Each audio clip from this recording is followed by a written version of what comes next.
মেঘনা নদীতে দেখা দিয়েছে তুফানের আশঙ্কা, কাল বৈশাখী গর্জে উঠেছে, সব কিছু বিলীন করে দেবে মনে হচ্ছে। তারপরেও আনন্দ লাগছে। দেখুন নদীর মাছ দিয়ে চলে যাচ্ছে মাল ভর্তি করা নৌকা, তার উপরে দাঁড়িয়ে আছে এখানে নৌকা এবং দেখাচ্ছে কত ভয়ঙ্কর।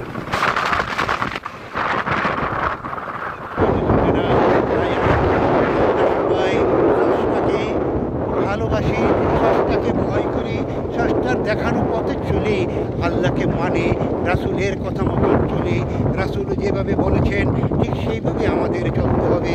মনের রাসূল যা বলেছেন তাছাড়া তুমি আবাদত করলে আল্লাহ গ্রহণ করবেন না। আমি ঠিক এখন এই তো হাত দিয়ে আমি পানি স্পর্শ করতে পারবো। সুন্দরভাবে মেঘনা নদীর ঢেউ উঠেছে, নতুন বাতাস তাদের পালে লেগেছে, তাই তো তারা আনন্দে দুলদুল করে নাচছে। কত সুন্দর দেখাচ্ছে প্রতিটা মুহূর্ত, প্রতিটা ক্ষণ আমার কাছে অনেক ভালো লাগছে। যদিও মনে একটু ভয় ভয় লাগছে এই বৈশাখের ঝড়ের মধ্যে আমি কোথায় যাব, এখানে তো কোনো ঘর বাড়ি নেই, তারপরও মনে অনেক আনন্দ, কারণ আমি কাল বৈশাখী দেখতে এসেছি। কালকে পহেলা বৈশাখী আমরা সবাই মিলে আনন্দ করি। আরে বাহ, কোথায় পেলে তুমি পহেলা বৈশাখ এলে ইলিশ পান্তা খেতে হবে? কোথায় পেলে কে বলছো তোমায় নিজে নিজে বানিয়ে নিলে? দেখি বাজারে ইলিশ কিনতে গেলে আকাশ দাম, কেনার কোনো ক্ষমতাই হচ্ছে না। ধন্যবাদ, সবাইকে ধন্যবাদ।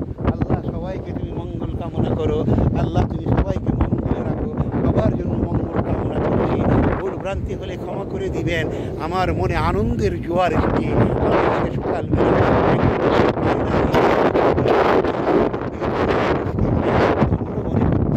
দেখুন তো ভাই, তাকে অবস্থা মেঘনা নদী সুদূরে ঢেউর মাঝে দুলতে দুলতে চলে আসছে কিনারায়। হয়তো বেশি মাছ ধরার জন্য গিয়েছিল, তাই তো ধরে ধরে চলে আসছে। ভয়ঙ্কর কালবৈশাখী থেকে বাঁচতে হলে তো ওখান থেকে চলে আসতেই হবে, তাই উনি চলে আসছে। দেখুন তো মেঘনা নদীর ঢেউ কেমন লাগছে, কেমন লাগছে।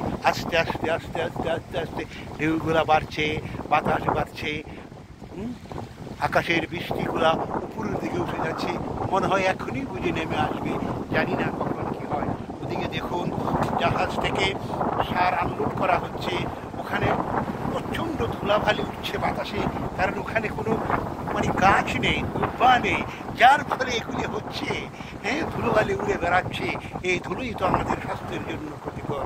আসুন না আমরা সবাই মিলে বাঁচার চেষ্টা করি, বেশি করে গাছ রোপণ করি এবং পরিবেশকে সুন্দরভাবে গড়ে তুলি।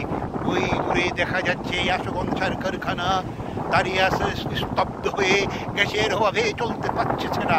আহারে, এই দুঃখ আমাদের। অথচ বিদেশ থেকে 90,000 টাকার টন আমরা সার করে আনি, আর সেই সার আমরা দেশে উৎপাদন করতে পারি গ্যাসের অভাবে। কেন? বিদেশ থেকে গ্যাস কিনে এনে যদি আমরা সার তৈরি করি, তাতে তো আমাদের